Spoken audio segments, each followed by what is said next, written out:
গল্প শুরু করার আগে আপনাদের সকলের কাছে আমাদের এই চ্যানেল ক্লাসিক বেঙ্গলি অডিও স্টোরিজকে সাবস্ক্রাইব করার বিনীত অনুরোধ রইল। আপনাদের সকলের ভালোবাসা আমাদের একান্ত কাম্য। নমস্কার, আশা করি সকলে ভালো আছেন, সুস্থ আছেন। সকল শ্রোতা বন্ধুদের ক্লাসিক বেঙ্গলি অডিও স্টোরিজের নতুন এপিসোডে স্বাগত জানাই। আজকে একটা নয়, দুটো গল্প থাকছে আপনাদের জন্য। তো দেরি না করে রেকর্ডিং শুরু করা যাক। ক্লাসিক বেঙ্গলি অডিও স্টোরিজ, এবার একটু গল্প হোক।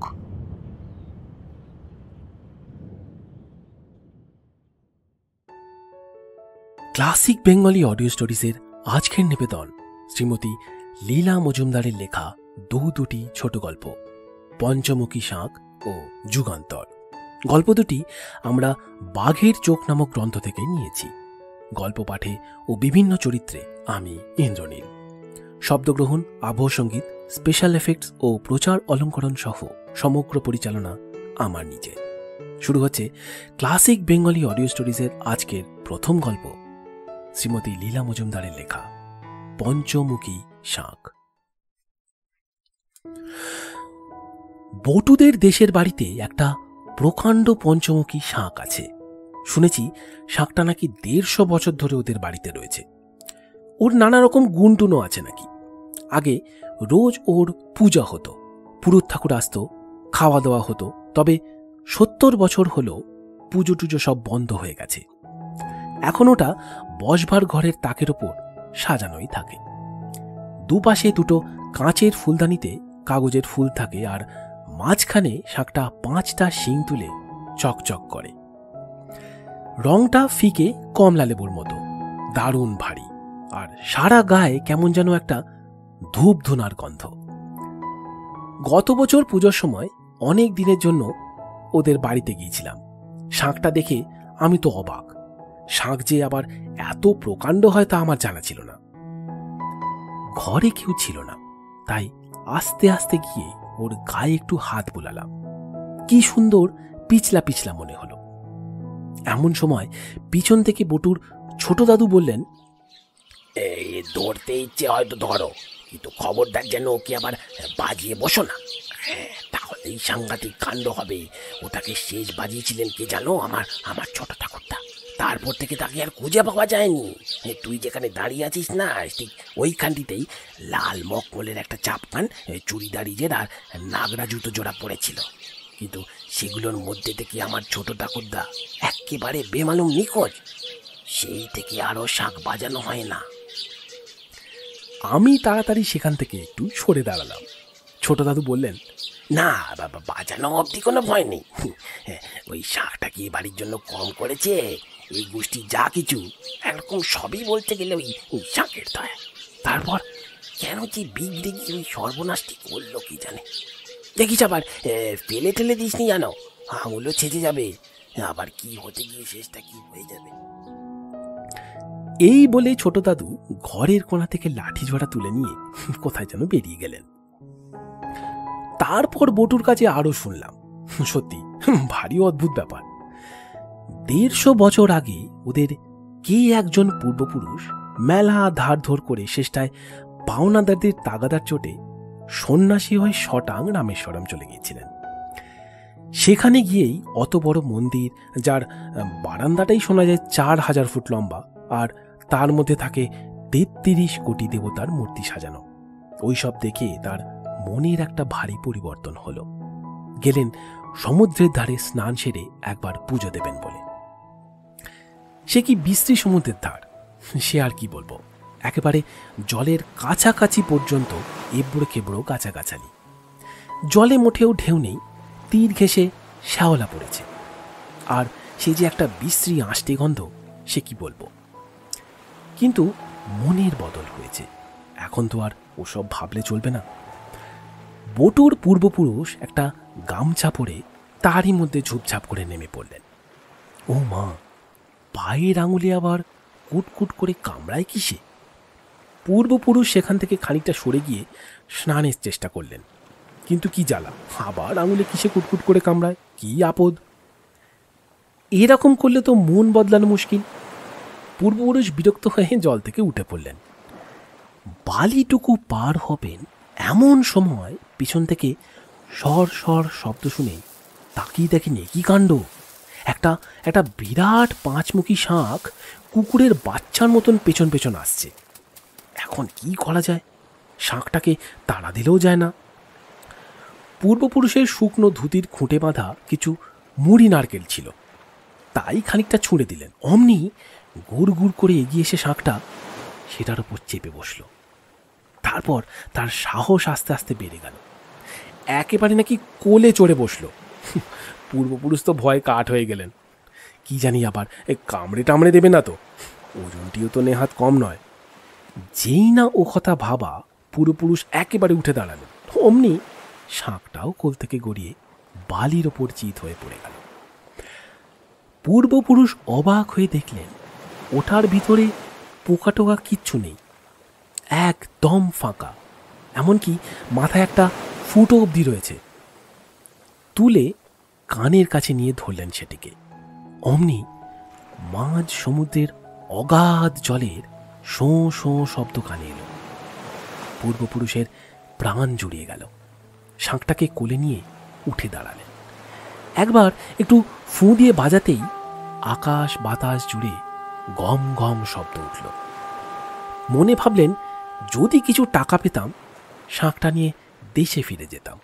ধার কার্য সব শোধ করে দিয়ে এই শাঁখটা নিয়েই বাকি জীবনটা কাটিয়ে দেওয়া যেত। যেমনি ভাবা অমনি ঠুক করে পায়ের কাছে কি একটা যেন পড়ল। তুলে দেখেন ময়লা একটা ন্যাকড়ার থলি ভরা রূপোর টাকা। পূর্বপুরুষ আর সময় নষ্ট না করে বুকে শাঁখটাকে জাপটে ধরে হাতে টাকার থলি নিয়ে দেশে ফিরলেন। তারপর যত ধার ধারা করেছিলেন সব শোধ করে দিয়ে এই বাড়িটা তৈরি করলেন। শাঁখের জন্য একটা আলাদা ঘর হলো। ভারী ধুমধাম করে রোজ তাদের পুজো হতো।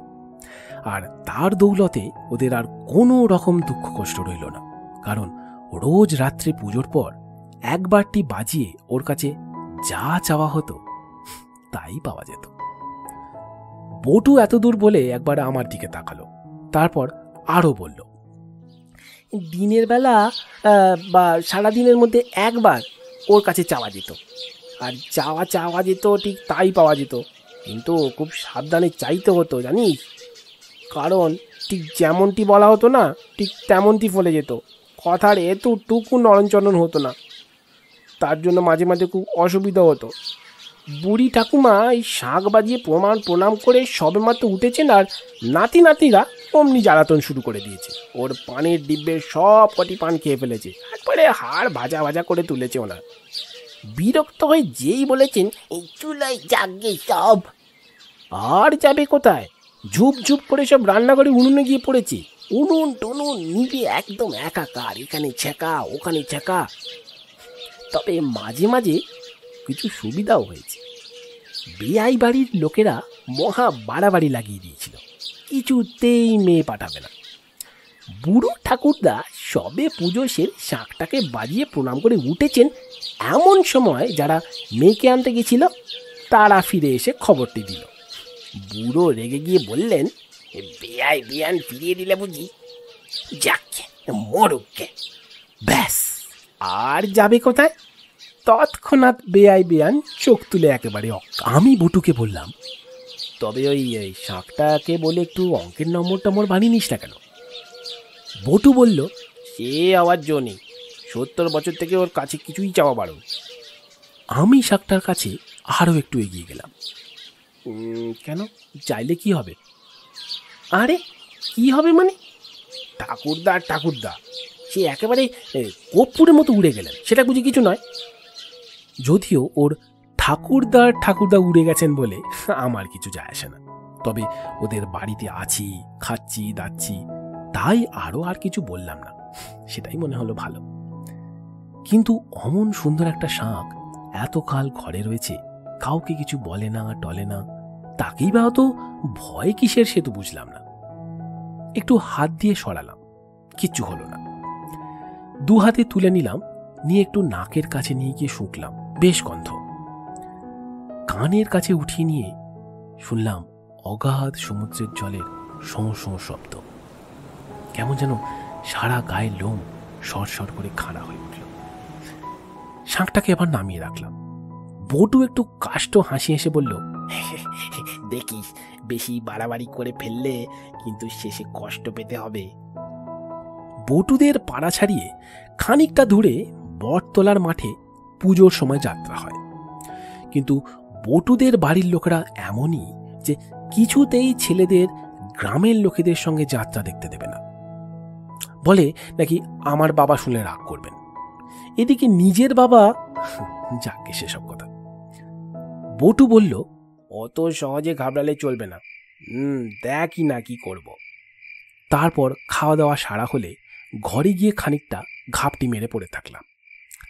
তারপরে উঠে পাশ বালিশ আর মাথার বালিশ দিয়ে 2 বিছানায় 2 মানুষ বানিয়ে তারপর গায়ের চাদর আর মাথার চাদর দিয়ে চাপা দিয়ে মশারি টশারি গুঁজে আলো নিভিয়ে পা টিপে টিপে সিঁড়ি দিয়ে নেমে এলাম। আমার বুক টিপ টিপ করছিল, হাঁপ ধরে যাচ্ছিল। বটু বলল, এ তো আমি বহুবার করেছি, চল চল রান্নাঘরে জ্বালা দিয়ে, রান্নাঘরে জ্বালা দিয়ে। দূরে যাত্রার ডুগডুগি শোনা যাচ্ছে। আমরা বসবার ঘর পেরিয়ে যাওয়ার সময় তাকের উপর চোখ পড়ল অন্ধকারের সেই শাঁখটার ওপর, কি ঝলঝল করছে। তাড়াতাড়ি চোখ ফিরিয়ে নিয়ে আবার পা বাড়িয়ে এগোলাম। বাইরে বেরিয়ে দেখি তারার আলোতে সব কিছু পরিষ্কার দেখা যাচ্ছে।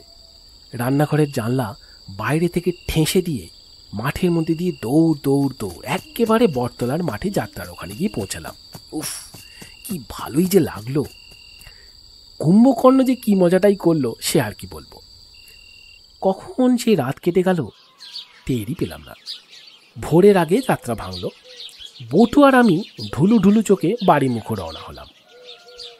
এই পর্যন্ত কোনো গোলমাল হয়নি, কিন্তু রান্নাঘরের জানলা দিয়ে ঢুকেই বটু একটা বালতি না কিসে যেন একটা ধাক্কা খেল আর এক গোছা থালা ঝনঝন করে ফেলে দিল। তার এমনই যে আওয়াজ যে মরা মানুষ উঠে বসে। কোনো রকমে সেখান থেকে ছুটে বসবার ঘর অব্দি পৌঁছেছি, আর ততক্ষণে চারদিকে হইচই।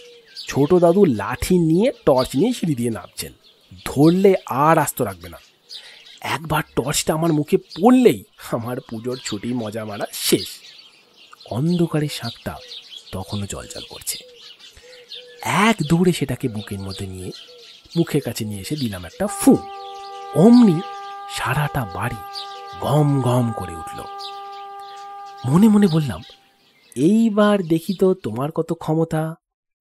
ওমা, ও কথা ভাবা মাত্র শাঁখটা আপনা আপনি আমার হাত থেকে সুরুত করে ছুটে গিয়ে একেবারে ছোট দাদুর পায়ের ওপর। আর কি, ওরে বাবা রে, বোমা পড়লো নাকি রে, মরে গেলাম রে, জলান রে। দেখতে দেখতে চারিদিকে লোক গিজগিজ করতে লাগলো। সেই সুযোগে বটু আর আমি খাওয়ারও ঘর থেকে লম্বা। এতক্ষণ শুনছিলেন শ্রীমতী লীলা মজুমদারের লেখা পঞ্চমুখী শাঁখ। আজকের এপিসোডের এটি প্রথম গল্প ছিল। দ্বিতীয় গল্প যুগান্তর, বাঘের চোখ নামক গ্রন্থ থেকে নেওয়া এটি দ্বিতীয় গল্প। শুরু হচ্ছে ক্লাসিক বেঙ্গলি অডিও স্টোরিজের আজকের এপিসোডের দ্বিতীয় গল্প। ব্যাপারটা ঘটেছিল আমাদের হাফিয়ালি ফল বেরোনোর ঠিক পরেই। পরীক্ষার আগে 2-3 দিন ধরে না খেয়ে না ঘুমিয়ে এত পড়লাম, অথচ ফল বেরোলে দেখলাম ইংরেজিতে 22, বাংলায় 29, আর অঙ্কের কথাটা নাই বা বললাম। তাই দেখে শুধু বাড়ির লোকেদের কেন, আমার নিজের শুদ্ধ চক্ষু স্থির। শেষ পর্যন্ত বাড়িতে একরকম টেকা দায় হলো। আমার বন্ধু গুপিরও সেই একই অবস্থা। ওর বাবা আবার এক কাটি বাড়া, ক্লাবের নাম টাম কাটিয়ে মাওতার গান কেড়ে নিয়ে একাকার করলেন। সন্ধ্যাবেলা গুপি এসে বলল, এই জানিস, মানোয়ারির জেটি থেকে একটা মাল বোঝাই জাহাজ আন্দামান যাচ্ছে আজ। আমার হাত থেকে পেন্সিলটা পড়ে গেল, বুকের ভেতরটা ধক করে জ্বলে উঠল। বললাম, কে বলেছে? গুপি বলল, মামাদের অফিস থেকে মাল বোঝাইয়ের পারমিট করিয়েছে, আজ রাত 2টোয় জোয়ারের সঙ্গে সঙ্গে ভেসে পড়বে। বললাম, ডায়মন্ড হারবারের কাছেই ওপার দেখা যায় না? আর একটু এগোলে না জানি কেমন। গুপি বলল, যাবি নাকি বাকি জীবনটা রোজ বিকেলে অঙ্ক কষে কাটাবি? পেন্সিলটা তুলে জানলা দিয়ে বাইরে ফেলে দিলাম। বললাম, পয়সা কড়ি নেই, তারা নেবে কেন? গুপি বলল, পয়সা কেন দেব? অন্ধকারে গা ঢাকা দিয়ে একসময় চড়ে বসে থাকবো। মেলা জেলে ডিঙি রয়েছে ওখানে, কোনো অসুবিধা হবে না। তারপর লাইফ বোটের ক্যাম্বিসের ঢাকনির তলায় লুকিয়ে থাকতে হবে। তারপর জাহাজ একবার সমুদ্রে গিয়ে পড়লেই হলো। ওর আর ফেরবার নিয়ম নেই। আমাদেরও নাম্বার উপায় থাকবে না। যাবি তো চল, আজ রাত 12টায় স্প্ল্যানেডে তোর জন্য অপেক্ষা করব।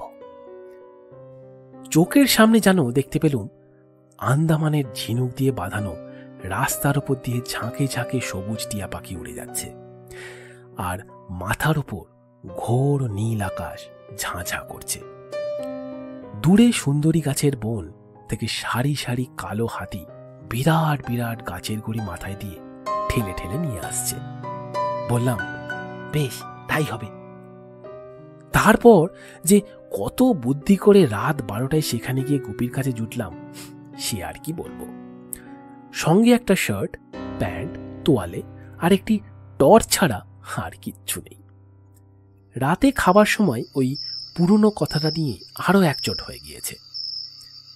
বাড়িতে থাকবার আর আমার একটুও ইচ্ছে নেই। আর গোপীর কথা তো ছেড়েই দিলাম, সে কোনোদিনও বাড়িতে থাকতে চায় না। গঙ্গার দিকেই যাচ্ছিলাম।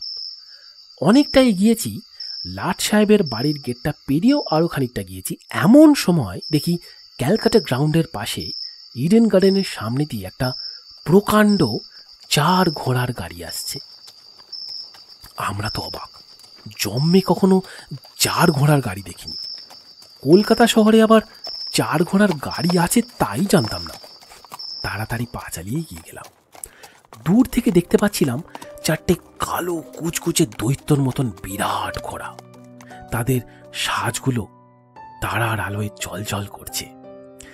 ঘাড়গুলো ধনুকের মতন বাঁকা, মাঝে মাঝে মাথা ঝাড়া দিচ্ছে আর নাক দিয়ে ফরফর ফরফর করে আওয়াজ করছে। ঝনঝন করে চেন বকলেস বেজে উঠছে। এত দূর থেকেও সে শব্দ আমাদের কানে আসছে।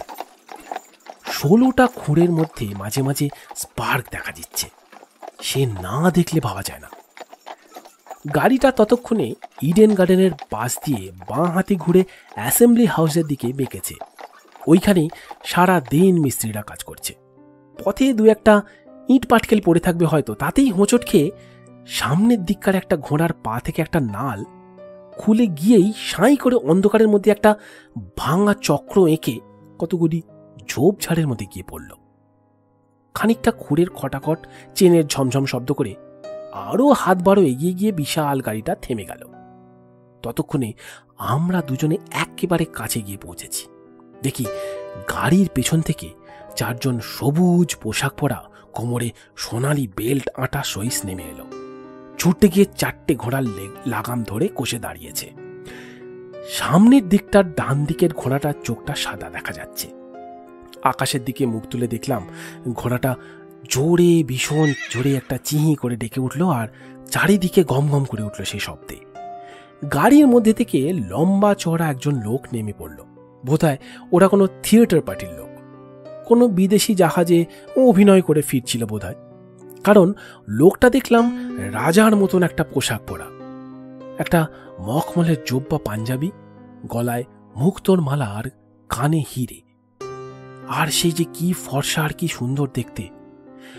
মাথায় মনে হলো 7 ফুট লম্বা, রাজার সাজবার মতন একদম সঠিক চেহারা। ততক্ষণে সবাই মিলে অন্ধকারের মধ্যে ওই হারিয়ে যাওয়া নালটাকে খুঁজছে।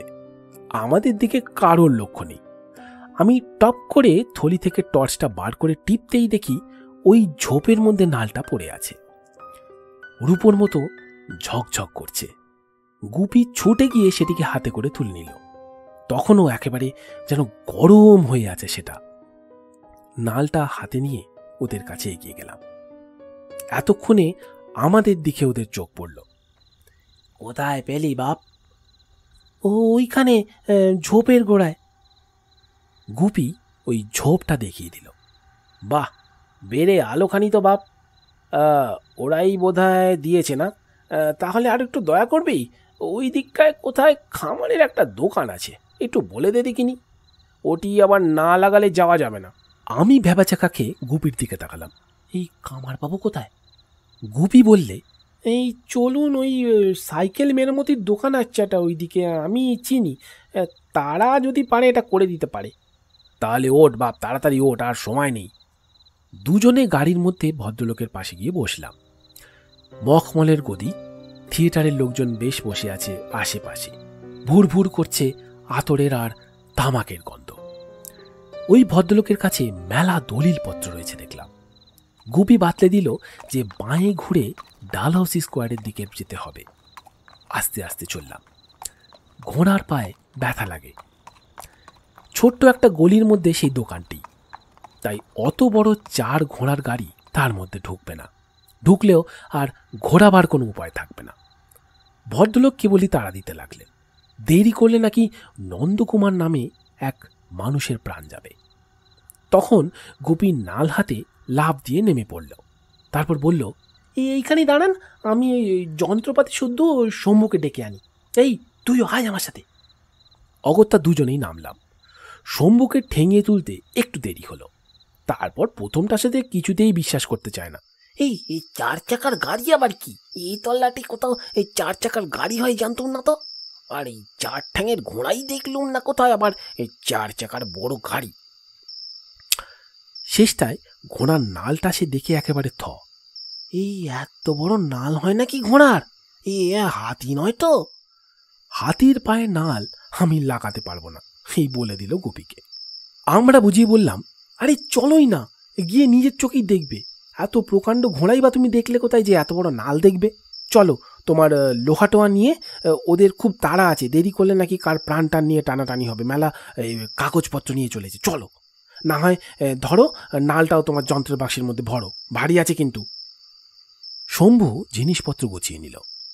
আরে বড় ঘোড়া হয় না তা বলছি না, ফতেপুর সিক্রিতে গিয়ে একবার ওই আকবরের ঘোড়ার একটা বিরাট নাল দেখে এসেছি, তারপরে বলি আর কি।